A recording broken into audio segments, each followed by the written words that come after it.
Last year you had guys like Xavier and Alfred and Malcolm Stovall who were amazing for you blocking. Kenny said on Monday that you guys need to improve your perimeter blocking. Have you just seen that grow over the past couple of years? Yeah, I mean, you can't ever replace, Xavier and and Melquan. I mean, those are just dogs. And I try not to compare.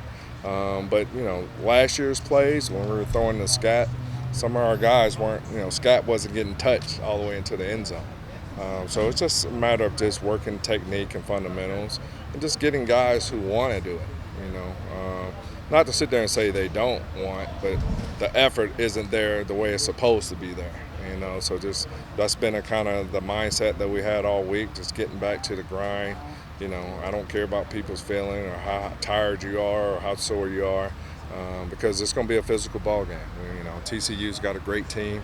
Their defense is solid, led by a bunch of guys that's got a great high motor that they just run to the ball. So key to us, we're still going to run the ball, and so we got to be good on the perimeter because that's an extension of our run game on the plays on the perimeter. So that's really been the point of emphasis all week is just improving on that, and so far so good. I think we had a good week of preparation, and then now we'll have a walkthrough practice tomorrow, and then get ready to play.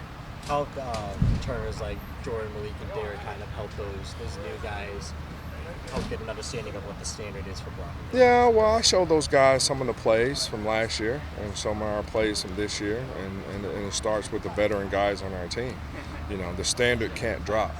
We got a bunch of new faces, but the standard is the standard.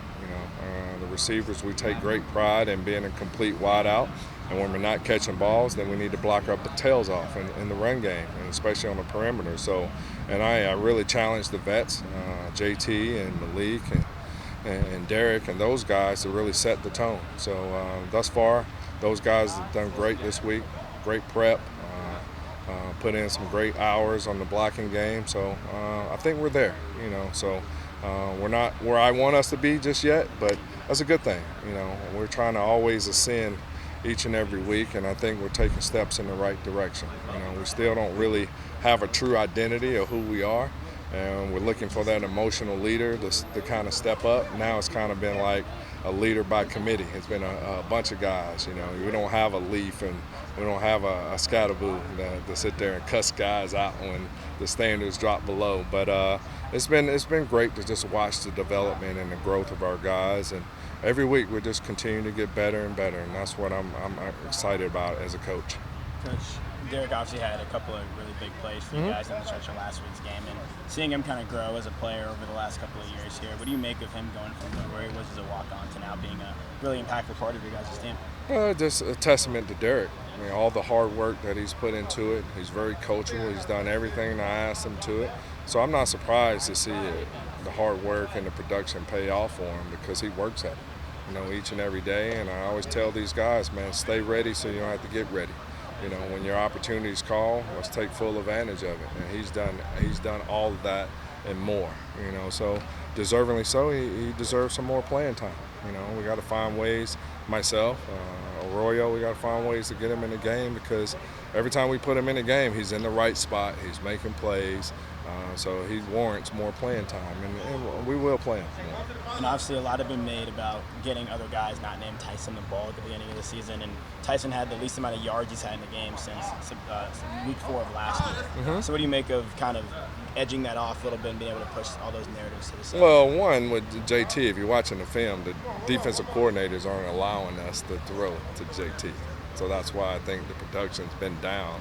When you got 3 guys and 2 safeties leaning to your side, other guys have to step up and make plays. I think we're trending in the right direction. Malik had a nice comeback, but of course we need to make plays from the other guys. But like I said, there's only one ball. We got some great tight ends. We got 3 great running backs. We have JT. There's only so many balls a guy going to get, so you have to capitalize on your opportunity. So guys like Derek, may get 1 or 2 attempts. He make the most of his attempts, and that's all you can ask for. You're only as good as your attempts. If they're not throwing you the ball, of course you can't do anything about it. But for us, I just try to keep the guys encouraging them to be ready. when your number's called, make sure you rise to the occasion. You know, it can be frustrating, especially at the wide receiver position. We are some divas. I can tell you, boy, JT, you know, he don't get that ball to the second quarter. You know, he didn't say anything, but I know the competitive person that he is, he wants the ball in his hands. It's our job as coaches is to make sure that we find ways to get him the ball. And just like the other guys, of course, everybody wants to help contribute, but all you got to do is just put your head down, continue to work on your game, be in the right spot, and when your number's called, be ready to make a play. When you start getting those negative thoughts in your mind, you don't want to go down that rabbit hole, because the one opportunity you do get, you're not going to be ready because you're worrying about not getting catches in. So what I always try to do, my trick is during every possession, come to the sideline, let's do our adjustment, and then get your 10 catches before you go on that football field. You know, for a lot of guys, they haven't caught a ball since pregame warm-up, so I'm always making sure that they're getting catches between every period, right, every series, so when they get back on the football field, that's not the first time they caught balls. You know, so that's my little secret sauce. Well, I guess it's out there for everyone to know that. But I'm always trying to just help guys, because I've been there. You know, having played the position, I've been in games where I didn't get an attempt to the third quarter. You know, and you can't really be about yourself, but you want the ball. You know, you just have to go out. And so a lot of times I took my frustration out on blocking. So that's why I blocked my tail off, because I was mad because I wasn't catching the ball.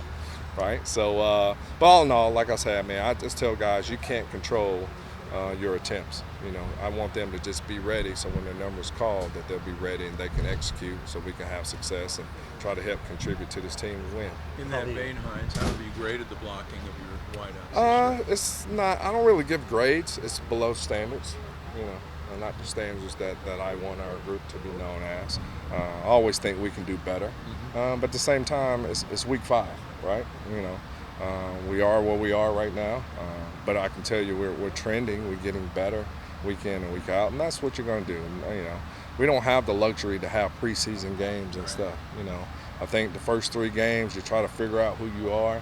You know, we lost a close one in Mississippi State. You know, I've seen a lot of teams, you know, you fall behind 17-0, they quit. You know, the fact that we fought back hard on the road in a hostile environment and we still had a chance to win that game, this shows the type of character of men that we have on this football team. So we try to build on that. And then now we're getting into conference play. Every game matters. So now the intensity needs to be turned up, the attention to detail. Everything needs to be focused on one game. TCU is a tough team. I heard we're wearing black uniforms. It's going to be a blackout night on television, man. What more can you ask for as a college player? So I just told the guys to get ready, because they're going to come in here to try to do whatever they can to try to win at home. And it's our job to feed off our fans and make sure we defend our home base and let them know kind of who we are at home. So it's going to be a tough challenge, but I think we're up for it. I can't wait to see kind of the preparation that these guys put into it, to see it all come together on Friday. What went into the decision to put Derek on scholarship near the end of last season? He earned it. I mean, all the guy did was, you know, make plays, never complains, just comes, bring his, you know, his lunch to work each and every day, put his head down. And I think guys just gravitated to him just out of respect of how his approach to practice is. And, you know, wanting to just get a scholarship, it was great. But now he wants to, like, man, I want to play. You know, so he just keeps putting his head down and keep doing all the little things right. You know, by doing the little things right, it gained the trust of the coaching staff. So we trust Derek on the football field. So now it warrants more playing time, and deservingly so. You'll see him out there on the field a little more. What do you make of TCU so far in terms of what you've seen from their defensive back? TCU, oh man, well coached from top to bottom. They fly around the football. It's a tough challenge, you know. Number one, their nickel, he's like the Tasmanian devil. He is, boy, he's a hell of a football player, you know. So we got our hands cut off for, especially blocking in the perimeter. They got some dudes out there that loves to hit people. So it's going to be a great challenge for us, you know. I show them each day. I show them highlights of these guys each and every day so they can understand the type of mentality and tempo you need to set, because these guys are going to bring it each and every day. And so you better set the tone early, because they're not going to give up. They're well coached. They're going to come in here and fight hard. So we got to kind of match the intensity and match it for play by play. And at the end of the game, hopefully we win the war. You know. With all the Some of attention. biggest ways that you have seen Derek improve to be able to get on scholarship and get some playing time? Just the mental aspect of it, you know, the mental grind that it takes to come here to practice each and every day with the mindset of getting better. That's all you ask for, man. He doesn't say much. He just puts his head down and he just continues to work, you know. And as a coach, all you can do is respect that. You love that. And, you know, I totally feel happy when I put Derek in the game. I know he's going to be in the right spot. And that's really where we're at right now. You know, it's week 5. You should know the playbook by now. Now we just want to play the guys that we trust that's going to be in the right spot, make the plays and stuff. The mental errors need to be almost at a 0 right now. There's no reason for us to still, because we've been going at it since spring ball now. You know, if you don't know the playbook by now, shame on you. That is on you. So we're going to play the guys that we trust and know that's going to be in the right spot at the right time and make the plays when their number's called. And Derek, he's one of those guys that earn that playing time and they earn respect of not only the players but the coaches as well. With all the attention that Jordan draws on defense, what have you seen from Jiren Hamilton when he's in single coverage? I know he drew a passing. Yeah, Jiren has. I mean, he's a special unicorn, right? We all know he can run and provide the explosive plays, but also Jiren needs to do better in the playbook. You know, as good as you are and as fast as you can run, you still got to know what you're doing. You know, got to have trust. You know, if I put him out there and there's any type of hesitation, right, and he's not sure on what he got, and then you become a liability. You know, something bad might happen. You run the wrong route. Quarterback might throw an interception. So for Jiren, the only person stopping Jiren is Jiren. You know, I mean, definitely talented. You know, we spend extra time diving into it, but it really comes down to him. You know, so I'm gonna continue to push him because I think he's a great kid, he's a great talent, and we just got to continue to work at it. What have you seen in the growth from his dedication since he first started? Oh, this growth has been tremendous. You know, at first he was quiet, you know, really off to his own by himself, trying to figure it out, kind of how he fits into the team. Now everybody loves him. You know, they call him Turbo. I'm not calling him Turbo yet. I'm going to call him by his government name until he can start making some explosive plays for me to start calling him Turbo. But, you know, I'm going to call him by his government name, you know, Jiren Hamilton. So, but I love him, man. Great kid. Like I said, man, he's like a little nephew, man. I want to see all the guys really have success, you know, but I'm going to coach them hard. You know, at the end of the day, I know good players, they want to be coached hard. They want to improve, and he's done a lot. He's tremendous growth since day one of getting here. His time in the spring, now it's time to put it all together so he can help go out and make plays for us and help us win ball games. Coach, to piggyback putting it all together, complementary football, I mean, you mentioned with your receivers blocking, but just the team in general. I mean, Coach Dillingham has preached that since he's got here, whether the offense has to pick the defense up or the defense pick the offense up, or they're both playing fast, but now special teams. Is this what obviously Coach Dillingham talks about, but what you envision as a team playing complementary football? Yeah, you have to. In order to have a successful year, you know, you got to be able to play complementary football in all 3 phases. You know, last year I think, you know, our field goal team wasn't at a very best, but now Jesus, man, I just have all the confidence in the world, just him walking out there on the football field. But all the special teams, our guys are flying around, making plays.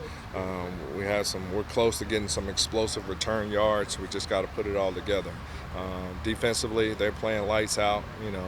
Offensively, you know, we just got to match everybody's intensity, you know, the attention to detail. I think, if anything, that's the only thing that's stopping us is this, you know, the attention to detail, especially in situational football, understanding down and distance, understanding kind of where we at within the ball game. But that comes over time. You know, we got a veteran group, but also in the wide receiver position group, I know for sure I got a lot of new faces in that room. So outside of JT, and really, like, guys can say Malik, but Malik doesn't have a lot of playing experience as well. You know, outside of him and Derek, who don't have a lot of playing experience, right? It makes it tough. So trying to get those guys the attention to details, understanding situational football, I think that's key. But you continue to grow with that throughout the season, and like I said, we're trending in the right direction. That's it. Thank you, Coach. Thank you guys. Appreciate it. Thank you.